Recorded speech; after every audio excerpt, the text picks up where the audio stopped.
네, 먼저 코로나 시국이라 내일부터 또 4단계로 단절이 되는데 또 그럼에도 불구하고 이 시간을 구별하여 주님의 전에 나와서 예배드리시는 여러분들에게 진심으로 주님의 축복이 가득하길 소망합니다. 저 대학 시절에 대학교 다닐 때 1년에 한 번씩 써야 되는 레포트가 있었어요. 교회 확인증이라는 거예요. 저희 나름 신학교라 교회를 어디 다니냐 하고, 그래서 뭐 아버지가 목사님인 애들이 이제 가끔 도장 훔쳐와가지고 애들 막 찍어주고 이런 일도 있었는데, 그때 저희 친구들 중에 제일 많이 다니는 교회가 있어요. 여러분 혹시 들어보셨나요? 가나안 교회라고. 네, 어디 있는지 알려고 하지 마세요. 가나안 교회를 거꾸로 읽으시면 돼요. 그 교회예요. 안나가 교회죠. 안나가 교회를 제일 많이 다녔어요. 이상하죠? 말이 이상한데 어, 신학생들인데 아이러니한 학교였어요. 참. 20년 전에 우리는 근데 우스갯소리로 막 약간 막 지금 방황하는 애들이 나 요즘에 가나안 교회 다녀 막 이런 얘기를 하던 건데, 이게 한 7년 전부터 공식 대화가 됐어요. 공식으로 가나안 교회 성도들이라는 언어가 쓰이기 시작했어요. 4년 전 2017년도에 학원 복음화 협의회에 의해서 조사했을 때 가나안 성도들이 몇 퍼센트인지 조사했어요. 특히 청년들 대상으로 28.3%가 가나안 교회 성도예요.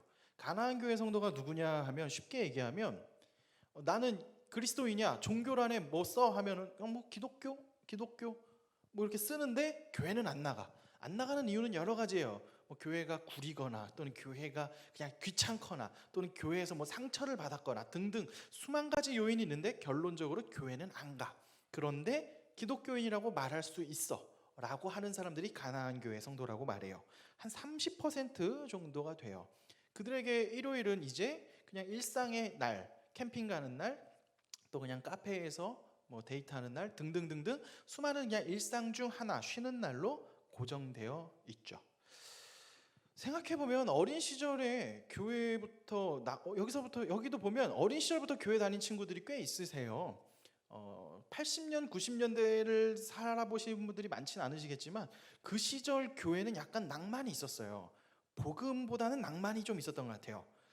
막 약간 중고등부에는 막 문학의 밤이란 걸 했어요. 80년대, 90년대. 여러분들은 모르시는 세대지만 끄덕이는 사람들은 연령대를 약간 의심해 보게 되네요. 네, 그 문학의 밤이 뭐냐면, 문학적 소외가 된 지역에서 교회에서 그 중고등학교 애들이 모여가지고 막 밴드를 하고 연습도 하고 연극도 하고 날마다 모여서 뭔가를 해요.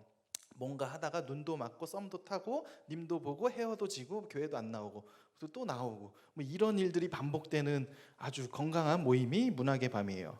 참 낭만이 있죠. 뭐 수련회 같은 거 가면 예전에 학생들이 언제 뭐 캠핑을 가요. 학생들끼리 엄마 안 보내주잖아요. 근데 교회에서 캠핑 간다 그러면, 교회에서 수련회 간다 그러면 막 보내주거든요. 친구들 막 가니까 얼마나 재밌어요. 가서 뭐 많은 일도 하고 뭐 여러 가지 에피소드들도 있고 재밌는 일들이 많이 있었어요. 또 교회에서 봉사활동도 가고요. 심지어 최근에 한 15년 전부터 불어왔던 교회 내 붐 중에 하나는 20년 전부터 단기 선교를 가면서 비행기를 탈 수 있는 기회가 생겨요. 내가 비행기 타기 쉽지 않은데 비행기를 탈 수 있는 기회들, 뭐 여러 가지 해외에서 또 봉사활동하면서 나름 의미도 있는 시간들을 가져요. 이런저런 이유로 교회의 순기능이 되게 많았어요. 그런데 2010년대 이후로, 한마디로 지금 시대는 좀 더 하고요. 지금부터 보면 그 모든 순기능들이 다 대부분 사라져요. 잘 생각해봐요. 교회 문화가 여러분 보기에 막 엄청 트렌디하고 나이스하다고 말하기는 좀 어렵잖아요. 과거 7, 80년대에는 일렉 치고 막 이런 소위 말하는 교회 오빠는 교회밖에 없었어요. 근데 지금은 굳이 교회에서 교회 오빠 하면 막 찌질할 것 같고 막 답답할 것 같고 이런 생각이 들지, 예전처럼 막 낭만이 있다는 생각이 잘 안 들잖아요. 예전에는 뭐 연애하러 교회 많이 왔어요. 남녀공학이 없을 때. 근데 지금 뭐하러 그냥 한신포차 가는 게 더 쉽게 만날 거예요. 또 봉사활동도 자선단체나 전문 봉사단체에 가서 하는 게 좀 더 의미가 있을지도 몰라요. 저는 8년 정도 군교회에서 군종 목사를 했어요. 예전에는 군교회가 막 초코파이 주면 애들이 왔어요. 병사들이 뭔가 결핍이 엄청 많으니까. 지금은 안 와요. 햄버거 줘도 뭐 돈 줘도 안 와요. 왜? 핸드폰도 있고 용돈도 나보다 많아요. 훨씬 많이 벌어요. 그런데 뭐 아쉬울 게 딱히 없어요. 그러니까 교회에 와서 해결됐던 모든 순기능들이 사라지게 됐죠. 그래서 지금 안 와요. 우리 교회만 볼게요. 우리 교회 영신교회 청년들만 봐도 제가 여기 왔을 때 교적상의 청년 데이터가 100명 세 자릿수였어요. 우와, 엄청 많구나 왔는데, 이야, 엄청 없네. 뭐지, 얘네는 투명 인간인가? 전화를 싹 다 해봤어요. 진짜 내가 받을 때까지 해봤어요. 뭐 어떤 애는 뭐 진짜 번호가 바뀐 친구도 있고, 진짜 뜬금포로 했다가 우연히 받으면, 네 여보세요, 네 영신교회입니다, 네 안 받아요, 끊어요. 그 다음부터 이제 전화가 고객님의 사정에 의해서 착신이 될 수 없어요. 스팸 처리됐죠. 이런 친구 많아요. 많아요. 여러모로 엄청 많아요. 뭐 말할 것도 없어요. 근데 이유가 있어요. 뭐 이해해요. 안 와요. 지금 명분 얼마나 좋아요. 코로나. 으아, 이보다 좋은 명분이 어디 있어. 그동안 엄마 따라서 막 왔어. 우리 지금 20살 친구들이랑 전화해보면 멋쩍게 얘기해요. 내 엄마 따라서 막 고등학교 때까지는 그날 꾸역꾸역 가져왔는데 지금 그 시기인지라 갈 수 없대. 근데 교회는 안 오는데 데이트는 다 하고 나이트도 가고 클럽도 가고 다 해요. 근데 교회는 뭐다? 왜? 코로나니까 모든 걸 다 할 수 있으나 교회는 올 수 없죠. 하여튼 좋은 명분이 생겼어요. 여러분 그거 아세요? 우리 올 초에 1월달, 2월달에 제 처음 왔을 때 한 12월달도 마찬가지예요. 우리 교회 출석 인원이 보다 지금 한 150% 정도 많이 나와요. 1.5배 정도. 근데 진짜 재미있는 거는 우리 교회 그 교적부에 있던 사람들이 나온 사람 한 명도 없어요. 그냥 다 새로운 사람들이 온 거죠.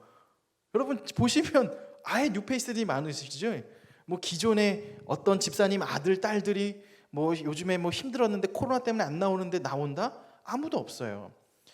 앞으로 이게 더 심해질 거예요. 당분간 2주간이 약간 저도 이렇게 약간 올라가는 김을 보이다가 또 위기를 맞이해서 좀 아쉬움이 있지만 그러나 상관없을 것 같아요. 지금 이 자리에 계신 분들은 2주 후에도 사실 3주 후에도 여전히 다시 나오고 온라인에서 예배를 함께 할 거라는 뭔가 말할 수 없는 뭔가 확신이 있어요. 자, 그런데 한번 물어보죠. 오늘 현실이 하여튼 교회가 과거에 있던 수많은 순기능들이 사라진 상태인데 그럼 교회 왜 나오느냐라는 질문을, 그럼 여러분은 지금 이 자리에 교회 왜 왔느냐라는 질문을 해볼 거예요. 사실 종교를 갖는다는 것은 종교 없는 것보단 나아요.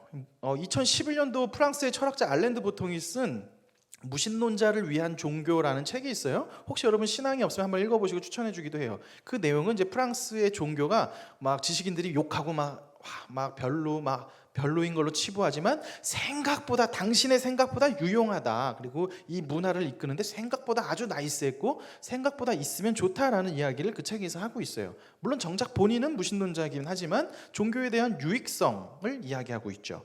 실제로 최근에 리서치 결과, 이건 지난주에 나온 리서치 결과에 하나 보여주실래요? 사진 같은 게 하나 있을 거예요.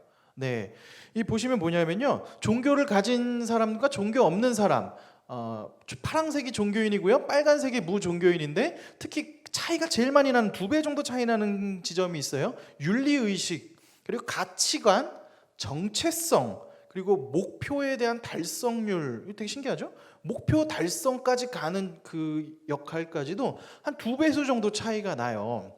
뭐 인간관계 맺는 거는 큰 차이는 없어요. 근데 교회, 종교, 이건 뭐 기독교, 천주교, 불교를 떠나 일단 뭐 교회를 조사를 한 거긴 하지만요, 종교 자체가 있는 게 우리한테 상당히 유익할 수는 있어요. 네, 이제 꺼주셔도 돼요. 근데 이런 것 때문에 교회 나오는 것은 아닐 거예요. 사실 지금도 되게 괜찮은 강연들은 많아요. 저도 정기 구독하는 강연들이 있어요. 되게 괜찮은 뭐 테드 강연이나 뭐 세바시나 좋은 말 해주시는 분들 너무 많이 있어요. 근데 굳이 이 자리에 왜 왔냔 말이에요. 우리는 무엇을 위해 교회에 굳이 이 시대에 나왔을까라는 이야기를 오늘 한번 풀어보려고 그래요. 근데 사실 우리는 답을 알고 있어요. 왜냐하면 기독교라는 이름에 써 있거든요. 기독이 뭔가? 기독은 그리스도라는 이야기를 한자로 풀어 쓴 거예요. 즉 그리스도, 즉 기독교는요, 십자가에 달리신 예수 그리스도에 대한 이야기하는 곳이에요. 이게 없는 기독교는 사실 큰 의미가 없을 수 있어요. 수많은 사람들이 교회에 몰릴 수는 있는데 이 기독교, 십자가, 예수 그리스도에 대한 이야기를 하지 않으면 본질을 알 수가 없어요. 그래서 우리는 가장 중요한 예수님이 누구신지, 그 예수 그리스도가 누구신지 아는 것을 알아야 합니다. 이것을 최소한 알아야 교회에 오는 거예요. 아니 요즘에 음식점을 가도 최소한 리뷰를 보잖아요. 별점이라도 보고. 여러분 근데 교회 오는데 여러분 인생을 거는, 인생의 방향을 정하는데 예수가 누군지 그 별점 리뷰 하나 안 보고 어떻게 막 와요? 저는 너무 용기 있는 것 같아요. 예수께 내 인생 건다고 하는데 아니 뭐 보지도 않고 어떻게, 너무 용감한 거 아니에요? 옆에 법화사가 더 매력적일 수도 있잖아요. 너무 성급히 결정한 거 아니에요? 최소한 봐야죠. 예수가 누군지 한번 봐야 됩니다. 오늘 세례 요한의 말씀을 통해서 요한복음 3장 하반부에 재미있는 예수님이 누구신지에 대한 예수님에 대한 이야기가 좀 명확히 나와요. 31절을 보면 이런 말씀이 나오고 있어요. 위로부터 오시는 이는 만물 위에 계시고 땅에서 난 이는 땅에 속하여 땅에 속한 것을 말하느니라. 하늘로부터 오시는 이는 만물 위에 계신다라고 말을 해요. 말이 복잡한데요. 두 가지로 요약할 수 있어요. 예수님이 누구냐? 위로부터 오신 분이다. 또 예수님이 누구냐? 만물 위에 계시는 분이다 라고 말을 해요. 자, 근데 위로부터 오셨고 만물 위에 계신 게 우리랑 무슨 상관이냐? 어쩌라고? 그럼 뭐 어쩌라고? 그렇구나. 주문해 오는 건가? 이게 뭔 상관이야? 라고 말할 수 있어요. 우리는 교과서나 교양서적들을 보다 보면 세계의 4대 성인에 대한 이야기를 종종 들어봐요. 뭐 소크라테스, 부처, 공자, 그리고 한 명 우리가 익숙한 이름 예수까지 나오죠. 뭐 기원전 5세기에 3명이 살았고 한 분은 기원 0세기에 살았던 얘기인데요. 그래서 우리는 예수님을 4대 성인 중에 한 명으로 봐요. 그렇게 교육을 받아요. 윤리교과서에도 그렇게 나와 있는 걸 봐요. 근데 진짜 그럼 예수님이 윤리교과서에 나올 만한 성인인가 하고 보면 산상수훈이라는 마태복음서에서 예수님이 좋은 말 하신 부분들을 보면 그럴듯해요. 윤리 선생님으로 훌륭해요. 막 오른뺨 맞으면 왼뺨 돌려대라. 막 오리를 가라 그러면 십리를 가라. 대접받고자 하는데도 대접해라. 막 황금률 같은 이야기를 많이 하셨어요. 근데 진짜 예수님은 이런 도덕 선생님 같은 이야기만, 훌륭한 이야기만 하고 말았을까? 근데 예수님은 요한복음에 보면 되게 놀라운 이야기를 해요. 되게 밑도 끝도 없는 얘기를 해요. 실제로 나는 길이요 진리요 생명이다라 그래요. 내가 길이래. 여러분 만약에 시현 형제가 내가 길이다 이러면 우리 무슨 말을 해요? 저 친구가 더위를 먹었구나. 지금 많이 힘들구나. 애가 아프구나. 긍휼하게 생각을 할 거예요. 예수님은 사람들 만나다가 갑자기 뜬금포로 야 내가 길이야. 내가 진리야? 내가 생명이래. 사람들은 멘붕이 오는 거예요. 뭔 소리야. 또 내가 생명의 떡이래요. 내가 세상의 빛이래요. 또 게다가 끝나지 않아요. 나는 부활이요 생명이래요. 여러분 이 이야기를 옆에서 들어봐요. 무슨 말일 것 같아요? 뭔 말이야? 말이 돼? 어떻게 네가 생명의 떡이야? 라는 반문을 할 수 있어요. 스스로 하나님의 아들이라고 해요. 그리고 나를 통하지 않고서는 하나님께 갈 수 없다 그래요. 하나님을 또 아버지라고 해요. 당시 사람들 기준, 지금도 낯선데 당시 사람들 기준에서는 옷을 찢고 분노할 일이에요. 하나님의 이름을 함부로 부를 수 없는 사람들 입장에서 갑자기 예수님이 나타나서 내 아버지께 이야기를 막 하면 저런 신성모독할 사람 하면서 옷을 찢으며 분노하는 게 당연한 일이에요. 바리새인과 레위인들이 분노하는 건 지극히 상식적이고 당연한 일이에요. 우리가 예수님의 이야기를 잘 들어보면 그냥 괜찮은 사람이 아니에요. 정말로 둘 중에 하나예요. 진짜거나 아니면 정신병자거나. 근데 막 기독교의 세력이 커지니까 교과서에서 그냥 성인이라고 쳐준 거지. 그렇지 않아요. 잘 들어보면 진짜 이상한 사람이거나 진짜거나 둘 중에 하나예요. 너무 주장이 극단적이어서 이건 납득할 수 있는 부분이 아니에요. 재미있는 건 예수님이 이 땅에 오셔서 자신에 대해서 이야기할 때 설명을 하지 않아요.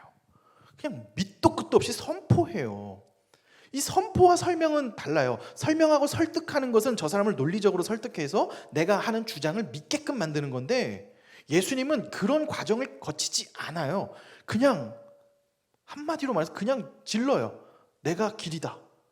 그걸 보면 사람들이 두 가지 반응이 나와요. 정신 나간 사람이구나. 아니면 진짜겠구나. 항상 예수님을 보는 사람은 두 가지 반응이 있어요. 진짜거나 아니거나. 이게 중요한 메시지라는 거죠. 자, 예수님에 대해서 오늘 어쨌든 성경은 선포하고 있어요. 하늘에서 오신 분이고 만물 위에 계신 분이다라고 선포하고 있어요. 근데 다시 한번 질문해 볼게요. 그럼 예수님을 알겠는데 그럼 아는 거랑 나랑 무슨 상관이 있냐? 어쩌라고? 알겠어. 좀 알겠어. 근데 아는데 나랑 뭐 어떻게 하라고? 아는 것에서 멈추면 괜찮지 않아요. 아는 것은 뭐 교과서 공부 많이 해도 알 수 있고요. 지식으로 쌓일 수도 있는데요. 여기서 중요한 지점이 나와요. 아는 것에서 멈추지 않고 우리가 왜 그럼에도 불구하고 여기에 나오는지, 교회에 나오는지, 매주 나오는지, 왜 그분을 내 삶의 주인이라고 고백하는지, 그 지점이 어디냐면 바로 믿음이라는 지점이에요. 32절과 33절에 이런 표현이 나오고 있어요. 그가 친히 보고 들은 것을 증언하되 그의 증언을 받은 자가 없도다. 그의 증언을 받은 자는 하나님이 참되시다는 것을 인쳤느니라. 다른 번역서를 보면 하나님이 참되시다는 걸 고백하게 돼요. 증명한대요. 증거하고 말하고 다닌대요. 자, 여러분 하나님이 계신 걸 아세요? 근데 하나님 보신 분 계세요? 나 하나님을 봤어요라면 아마 좀 마음이 아플 수도 있어요. 네, 저는 하나님을 눈에 보이지 않아요. 근데 어떻게 우리는 하나님을 봤다고 고백해요? 나는 예수님이 너무 좋아요. 예수님과 교제해요. 예수님이 너무 행복해요. 하는데 예수님 보셨어요? 봤다 그러면 좀 곤란해져요. 네.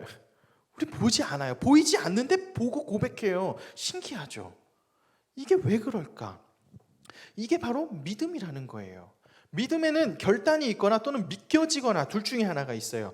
그렇게 되면 어떤 결과가 나오냐면 그 예수님이 참되시구나, 그분을 보내신 하나님이 참되구나라는 것을 고백한대요. 이것은 되게 놀라운 선포예요. 하나님이 계시구나를 선포하는 거예요. 보이지 않아요. 증명할 수 없어요. 불가지론자도 있고 뭐 유신론자 무신론자 아무리 싸워도 나는 설득이 안 돼요. 그런데 예수를 믿게 되어지니 고백해진다는 거예요. 로마서 10장 10절은 이걸 이렇게 표현해요. 사람이 마음으로 믿어 의에 이르고 입으로 시인하여 구원에 이른다 라고 표현합니다. 성경은 그래서 되게 중요하게 보는 게 여러분 입술의 고백이에요. 마음의 고백이에요. 항복선언이라고 표현할 수 있어요. 저는 개인적으로 하나님께 항복한다고 표현했어요. 왜냐면 내 삶의 주인이 나라고, 나는 당신을 믿어보지 않겠어 하고 내 지성이 당신보다 클 거야 라는 전제점을 갖고 있다가 이게 무너지고 나니까 하나님이 고백되어졌어요. 그 지점이에요. 항복된 지점. 그것이 믿음의 고백이고 우리 입술의 고백이에요. 성경에서 되게 중요하게 보는 것은 여러분의 고백이에요. 자, 그러면 이 예수님을 믿겠다고 고백하고 또 믿어져서 내가 주님은 주인이십니다라고 고백한 사람들이 얻게 되는 세 가지가 요한복음 3장 하반부에 압축적으로 나와요. 그 세 가지를 짧게 한번 보려고 그래요. 첫 번째는 어떤 일이 일어나면요, 첫 번째는 진리를 알게 됩니다. 요한복음 3장 33절의 말씀이에요. 우리 이제 졸릴 때쯤 됐으니까 한번 같이 읽어볼까요? 이제 졸릴 것 같아요. 33절 말씀, 그리고 요한복음 8장 32절 두 개가 있어요. 졸리신 만큼 큰 소리로, 안 졸리신 분은 그냥 눈으로 읽으셔도 돼요. 한번 읽어보겠습니다. 시작. 그의 증언을 받아들인 사람은 하나님이 참되심을 인정한 것이다. 진리를 알지니 진리가 너희를 자유롭게 하리라. 예수님을 믿게 되면 진리를 알게 된대요. 우리는 하나님과 단절된 관계 속에서 계속해서 죽을 수밖에 없는 존재임을 알아요. 세상 풍조에 살면서 그게 세상에서 말하는 게 곧 내 것인 것 마냥 살아요. 이 세상의 사상과 그 시대의 가르침이 내 거라고 생각해요. 자, 여러분들 중에는 지금 욜로를 꿈꾸시는 분이 계실 거고요, 또 플렉스를 꿈꾸는 분들이 계실 거예요. 언제부터 여러분은 욜로와 플렉스를 꿈꾸셨나요? 날 때부터 그러셨나요? 날 때부터 나는 금손가락 딱 끼고 영아 때부터 이렇게 해야지 뭐 플렉스 해가지고 선글라스 딱 끼고 이렇게. 아니에요. 사실 되게 많이 만들어졌어요. 아마 우리 시대는 엠넷이 되게 많이 만들어놨을걸요? 엠넷이 우리의 아름다운 모습을 만들어주고, 엠넷이 우리가 이성교제하는 모습도 만들어주고, 되게 생각보다 많이 세뇌됐어요. 그리고 학생들은, 고등학교 학생들을 보면은 마치 대학이 너희를 구원할 것이라는 엄청난 착각 속에 살고 있잖아요. 대학교 이름이 웬만한데 돼줘야 뭔가 인생이 살 것 같은, 또 대학을 가면 뭐 이성교제도 될 것 같고 인생이 술술 풀릴 것 같은 이야기를 세뇌당하고 그 가치관에 와서 살아요. 그리고 지금 대학생들은 취업해야지, 또 그 연봉이 어떤 회사의 네임밸류여야지 그 회사가 나를 구원할 거라는 가치관 속에서 살아요. 그리고 심지어 연애하시는 분들은 결혼하면 모든 게 다 될 거라는 엄청난 착각 속에 살아요. 네, 그렇지 않아요? 결혼하면 더 얘기하지 않겠어요. 하지만 뭐 어쨌든 그런 모든 것들이 우리를 구원한다라는 세계적 관념에 살아요. 뭐 시대 따라 계속 달라요. 근데 우리는 그게 내 것인 양 살아요. 에베소서에서는 이를 이렇게 말해요. 이거 좀 기니까 그냥 제가 읽을게요. 그때 여러분은 허물과 죄 가운데서 이 세상의 풍조를 따라 살고 공중의 권세 잡은 통치자, 즉 지금의 불순종 자식들 가운데 작용하는 영을 따라 살았습니다. 우리도 모두 전에는 그들 가운데에서 육신의 정욕대로 살고 육신과 마음이 원하는 대로 행했으며 나머지 사람들과 마찬가지로 날 때부터 진노의 자식이었습니다 라고 말을 해요. 성경은 분명히 말을 합니다. 세상 풍조에 따라 살고 공중의 권세 잡은 통치자에 따라 살고 불순종 자식들 가운데 산단 말이에요. 우리가 지금 이게 내 거야 라고 말하는 그 모습이 내 게 아니에요. 미디어가 만들어줬어요. 소비하는 인간이라고 미디어가 말해줬어요. 나고 하면 루저 되면 망한다고 미디어가 우리에게 말해줬어요. 대학 못 가도 괜찮아요. 인생 취업 못해도 괜찮은데 그 안 괜찮다고 다 말해줘요. 노후 대책 안 돼 있으면 넌 죽을 거야 라고 막 불안하고 얘기해줘요. 그리고 우린 그게 내 이야기인 것이냐 살아가고 있단 말이에요. 그런데 생각해봐요. 제가 최근에 한 형제랑 이야기했어요. 그 형제가 막 어떤 시험 준비를 해요. 물어봐요. 시험 해서 뭐하냐? 공무원 되면 뭐하냐? 공무원에서 대출 받아가지고 아파트 사겠지. 아파트 사서 오르면 뭐 좋아하고 망하면 투자 망하면 실패하겠지. 그럼 물어봐요. 그럼 여러분, 너는 아파트 50평짜리 구하기 위해서 이 땅에 태어난 거니? 라고 물어볼 수 있어요. 그러면 사실 삶을 다시 곱씹어봐요. 경제적으로 많이 얻을 수 있고 얻지 못할 수도 있는데 그건 되게 유물론적 관점이잖아요. 우리는 그런 자본을 많이 축적하느냐 못하느냐로 우리의 존재 가치가 만들어진 게 아니에요. 근데 지금 세상은 우리에게 네가 자본을 얼마나 가질 수 있느냐 못 가지냐로 끊임없이 평가하고 가치 내려요. 그 가치로 보면 저보다 불쌍한 사람이 어디 있겠어요? 여러분, 목사의 월급 알면 기절합니다. 많은 사람들이 마치 교회에다 헌금하면 목사가 가는 줄 아는데 저 구경도 못해요. 그게 신기한 얘기죠. 아무튼 근데 전 행복해요. 왜? 가치가 있으니까. 제가 하는 일이 너무나 귀하고 가치가 있으니까 행복하죠. 자본주의의 논리에서 저는 같이 그 안에서 살지만 그 풍조에 따라 나를 평가하지는 않는다는 거예요. 그런 시대의 거짓 가르침 속에서 예수를 알게 되면 진리를 알게 해준다는 거예요. 진리가 무엇이냐? 우리는 그 인스타그램에 괜찮은 척, 나이스한 척, 결혼해도 행복한 척, 척 하면서 계속 살아요. 실제로 마음이 썩어 문드러지고 인생이 고달프고 외롭고 괴로운데도 어디 가서 그냥 괜찮은 척 하면서 계속 사는데, 진리가 우리에게 얘기해 주는 바는 로마서 5장 8절에 이런 말씀을 해요. 우리가 아직 죄인 되었을 때에 그리스도께서 우리를 위하여 죽으심으로 하나님께서 우리에 대한 자기 사랑을 확증하셨느니라. 하나님께서는 우리에게 말씀하세요. 내가 너 죄인 되었을 때, 너 형편 없을 때 내가 널 불렀어. 너 괜찮아. 세상에서 말하는 스펙 필요 없어. 너 괜찮아. 너 내 거야. 내 아들이야. 오케이. 너 오케이? 너 대학 못 갔어? 괜찮아. 무슨 상관 있어? 너 내 건데. 너 흑수저야? 상관없어. 내 건데. 너 동수저야? 괜찮아. 내 건데. 너 금수저야? 오, 좋겠다. 근데 상관없어. 내 거야. 하나님은 우리에게 말해주시는 거예요. 근데 물론 세상은 그 수저들을 보면서 막 평가를 하죠. 우리는 인간이기 때문에 평가를 할 거예요. 그럼에도 불구하고 하나님의 진리는 그것과 상관없이 너는 내 아들이다. 내가 너를 지었다. 내가 너의 하나님 되신다. 그 하나님과의 관계 회복은 우리의 무엇을 노력해가지고 더 마일리지를 쌓아서 도달하는 게 아니라 죄인 되었을 때에 그 예수 십자가로 말미암아 구원받았다라는 것이 진리예요. 이 진리를 아시는 분들은 두 번째 놀라운 일을 경험해요. 그 일이 뭐냐? 바로 자유함입니다. 요한복음 8장 32절은 이런 표현이 나와요. 진리를 알지니 진리가 너희를 자유케 하리라. 자유가 뭔가요? 우리는 종종 생각해요. 방종이 자유라고. 방종이 뭐예요? 자기 멋대로 하는 거죠. 자기 멋대로 하는 게 참 자유라고 생각해요. 그냥 엄마가 시키는 거 안 하면 자유라고 생각해요. 자취하면 자유라고 생각해요. 아마 엄마가 해주는 밥 먹다가 자취해가지고 햇밥 먹어봐야 엄마가 해주는 밥이 맛있구나 하고 그냥 눈물 떡떡 흘리면서 그냥 할 거예요. 빨래방에 가면서 빨래를 동전 넣고 기다리다가 빨래 한번 바뀌어봐야 엄마가 빨래 해주는 게 좋겠구나 막 이런 생각이 들 거란 말이죠. 자유가 뭐냐? 자유는 내 마음대로 내 인생 내 멋대로 주무르는 게 자유가 아니에요. 그건 방종이에요. 자유는 뭐냐면요, 지금 있는 이 모습을 그대로 받아들이는 것, 그 세상의 가르침 속에서 얽매이는 것이 아니라 그 얽매이는 툴거리 속에서 자유함을 얻는 게 자유예요. 세상에 얽매이는 툴거리 중에 가장 중요한 게 뭐예요? 하나님과의 관계 속에서 네가 한 만큼 얻을 것이다 라는 이야기가 있어요. 이 세상에 만연한 풍조 중에 하나는 네가 한 만큼 얻을 것이야, 네가 100의 노력을 하면 100의 것을 얻을 것이야 라는 풍조가 있어요. 마찬가지로 하나님과의 관계에서도 내가 착한 일을 이만큼 해야 하나님이 나에게 주실 거야 하는 개념이 있어요. 근데 그 개념은 우리를 좀먹어요. 왜? 우리가 그렇게 괜찮은 사람이 아니에요. 지금 교회에서 가만히 앉아있고 아무 말 안 하니까 괜찮아 보이지, 사실 뭐 다 가보면 그렇게 괜찮지 않은 거 잘 알잖아요. 우리 연애해 보시면 알잖아요. 옆에서는 외부인들은 나는 지금 잘생겼어 막 하면 너무 좋아요 뭐 이러지만 둘이 연애하다 보면 뭐 싸우고 이 진상 같은 친구 막 얘기하다가 뭐 다 알아요. 괜찮아요. 우리는 그렇게 괜찮은 사람들이 아니기 때문에 그래요. 그럼 우리가 어떻게 하나님께 가? 그럼 벌벌 떨 거예요? 무서워서 하나님 내가 거기에서 하나님이 자유를 주셔요. 나의 힘과 나의 율법과 내가 무엇을 업적을 이루고 도달해서 하나님의 자녀가 된 게 아니라 거저 하나님이 주셨다. 이는 믿음으로 말미암아 된 것이에요. 이는 누구도 행위로 말미암은 것이 아니라서 자랑할 수가 없어요. 이것보다 놀라운 하나님의 선포가 어디 있어요? 그래서 예수님을 믿으면 자유해져요. 자유합니다. 여러 가지 세상에서 이것이 해야지 돼, 이거 해야 돼, 뭐 20대 때 뭐 해야 돼, 30대 때 뭐 해야 돼, 스펙은 뭐 쌓아야 돼, 수많은 이야기들을 주는데 거기에서도 자유할 수 있어요. 물론 방종하라는 얘기는 아니에요. 그러나 그걸 하면서도 내가 이걸 왜 하는지 주도권을 내가 잡고 갈 수 있어요. 세상에서 그냥 시키니까 하는 대로 가면 나중에 여러분 없이 껍데기만 남을 거예요. 아무리 회사에서 정점을 찍어도 껍데기만 남은 여러분밖에 없을 거예요. 그때 돌아보면 중요한 건 다 떠났겠죠. 그럼 뭐 할 거예요? 중요한 것은 진짜 예수를 믿게 되면 놀라운 이야기, 바로 자유함이 생긴다는 것이에요. 그리고 예수님을 믿게 되면 세 번째 놀라운 선물이 있는 게 바로 영생을 얻는다고 성경은 말해요. 36절 말씀도 졸리니까 같이 한번 읽어볼게요. 시작.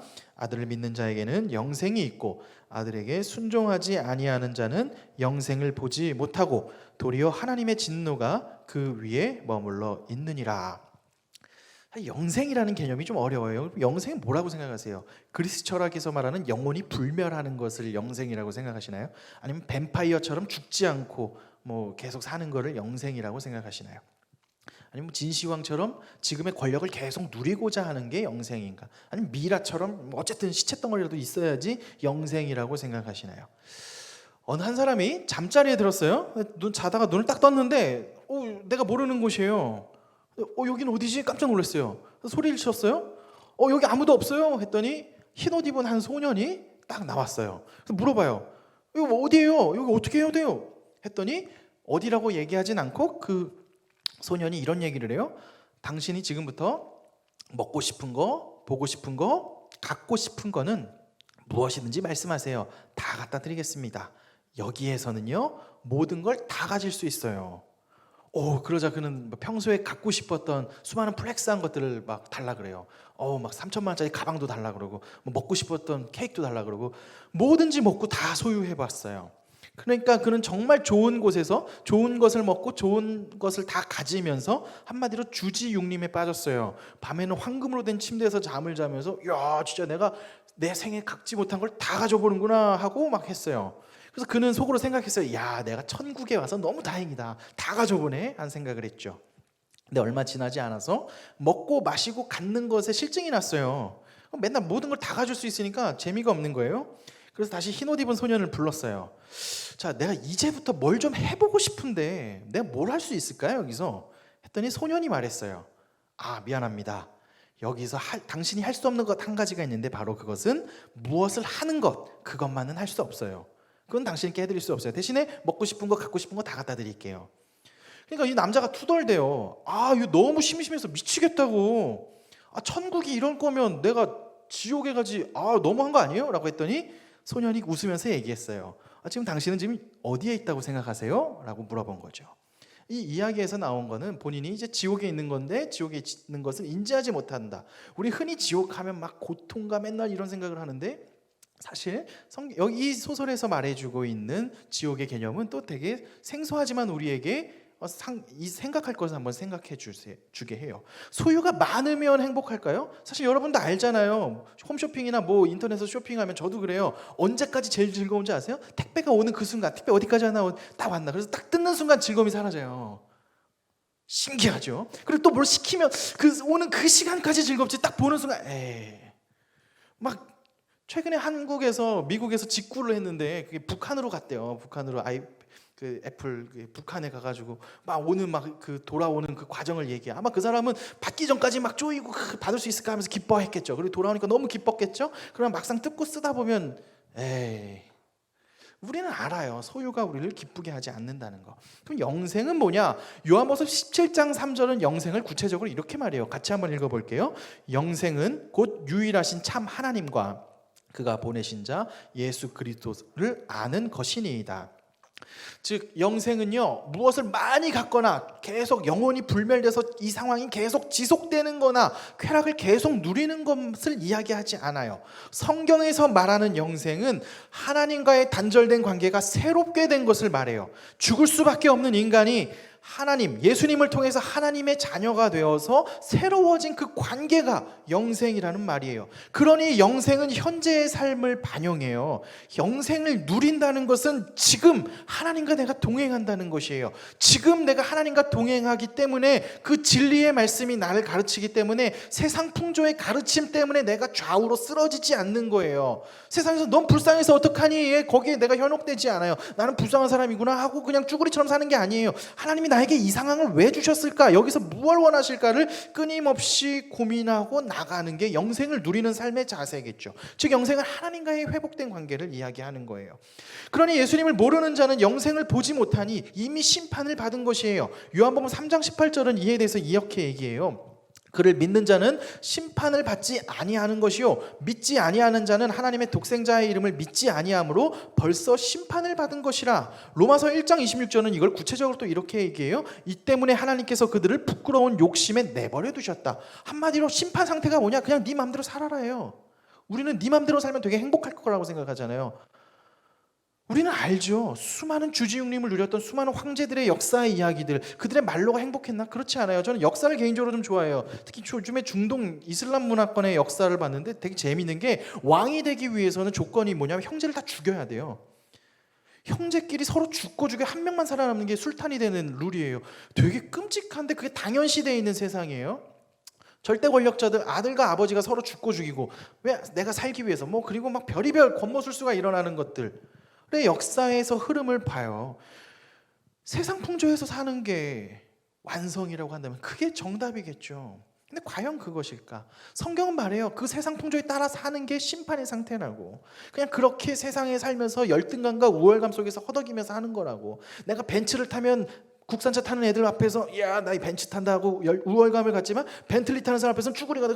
나는 왜 저렇게 못 가질까 하고 평생 이렇게 쭈구리가 됐다가 갑질됐다가 사는 거예요. 그러다가 가면 내 재산 누가 더 많이 가질까 하고 후계자 소송 걸리고 하는 거죠. 우리의 형제들은 서로 소송하며 싸울 수도 있고. 뭐 이런 것이 인생이라고 한다면, 그게 성경은 근데 아이러니하게 이게 심판의 상태에 있는 것이다 라고 이야기합니다.